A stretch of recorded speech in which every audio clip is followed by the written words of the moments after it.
So today's adventure, I think most people will be able to guess where we are today. Somewhere we work quite often actually. We were out here about a month ago. We're doing a little tent, a 9x21, and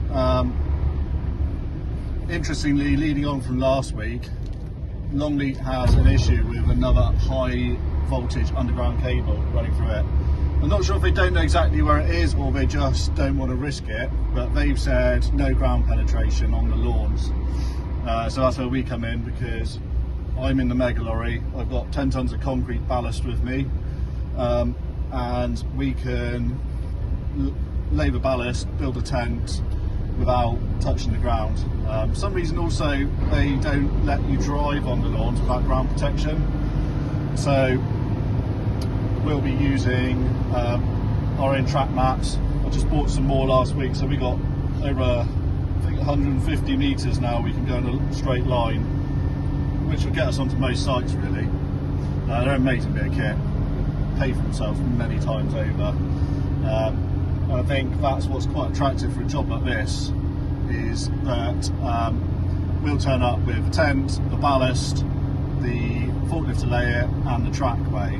They have had other people working here, and they'll do a tent cheaper than us, I'd imagine, but the customers had to provide all of the other stuff, and I think there's certain people who can see the value in the premium to be paid for someone who's going to sort everything out. It's all going to arrive on time. I'm pretty excited to be out on site today. I'm in the mega lorry. Reason I'm out is because staff shortages really. This year's been horrific for taking on staff. It's just, out of 10 applicants, you know, maybe 5 of them are half decent, and out of those 5 you're lucky if one shows up. I've lost count of a number of times. Monday morning we had 3 people to show up for a paid trial day, and none of them show up. We have got some good people, some really good people, but not enough. I think we're on 17 today, over 3 sites. We want to be 30 really, to stay on top of things. We've got the 10 full-timers, we need 20 others. So if you know anyone who wants a job, be outside, working places like this, hit us up, info@southwestmarquees.co.uk, or give us a call on the landline. We have got work with immediate starts. Anyway, I'm happy. It gets me out of the yard, gets me out of the office. I get to drive the mega lorry. I love driving this lorry. I know it's a bit sad, but I do. It's a Mercedes Actros, I think, 6-cylinder, which everyone knows that's the best engine configuration. It is a beast. It's just a different experience from driving anything else. It's got 450 horsepower because it was actually originally Tesco's Arctic tractor unit. So it was pulling whatever they are, 40 tonne I imagine, and then it got stretched into a flatbed, but it's still got the engine and everything off that Arctic to pull all that tonnage. But it's only a 26 tonner in this configuration, so we got 10 tons of ballast and the Marquee and anything else we want to put on here really. We're way underweight and we're massively overpowered.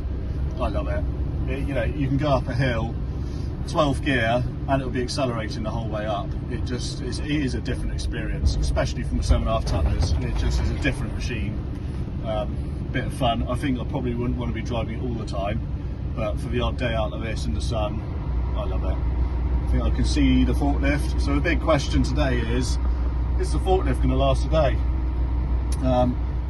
We've dealt with that issue. I did think, should I just buy a brand new forklift? But I don't know, it's only 3 years old, and I feel like if we bought another one, the design hasn't changed, we're going to be dealing with the same issues. We've already dealt with a lot of the issues on that machine already. The fuel filtering system is awful. We've put a marine system on there which has just completely eradicated that issue, and we found a number of issues. This is the second time we've had a bad earth issue which has just stopped the machine. I think actually you're probably worse off with a brand new machine. The design of it is great, it really does what we want it to do, but there's twice now we've had it fail on a site, which is not ideal, but it's not going to fail today, fingers crossed. I've got the GoPro, we'll put it on the forklift, get some footage of the build, and it will not fail. So this is the rig for the day. That's the big lorry with the ballast and the tent.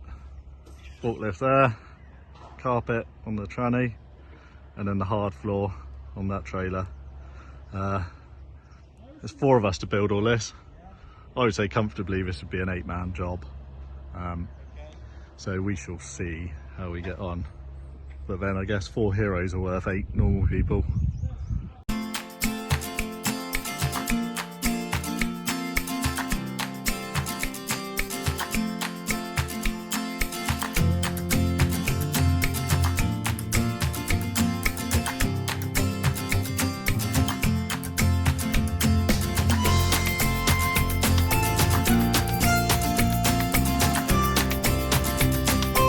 Forklift set up the crane on. We're going to chain these blocks onto the foot plates. Well, that's the system we have. Some of them we made again. Lift safe for 2.5 tonne, but obviously these are only 500 kilos half a tonne. We'll swing them all in now, and that'll give us a safe basis for building the framework.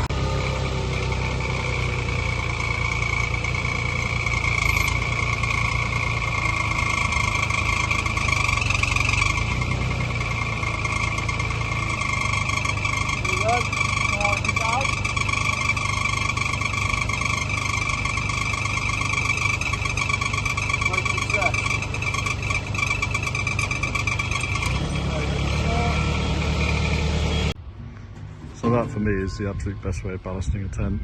That is it done now, it's ballasted, can't move. So when we're building it's solid, not like other systems where you're strapping it once it's up. It's the system I invented. Well, I'm not saying no one else does it, but I've never seen it done before. And nice having all the forklifts, so the lorry's empty now. Because of the forklift, no one has carried anything so far. That's how you do it with 4 people really. We're just cutting out the labour with the forklift, which hasn't broken down.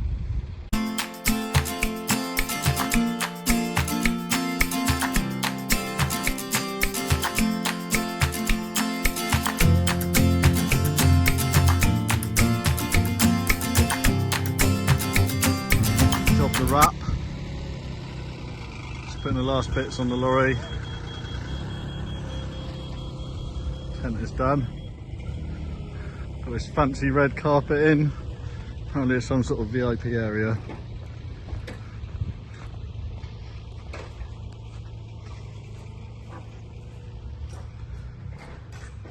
Not too bad. We survived the day. Forklift survived. So did we.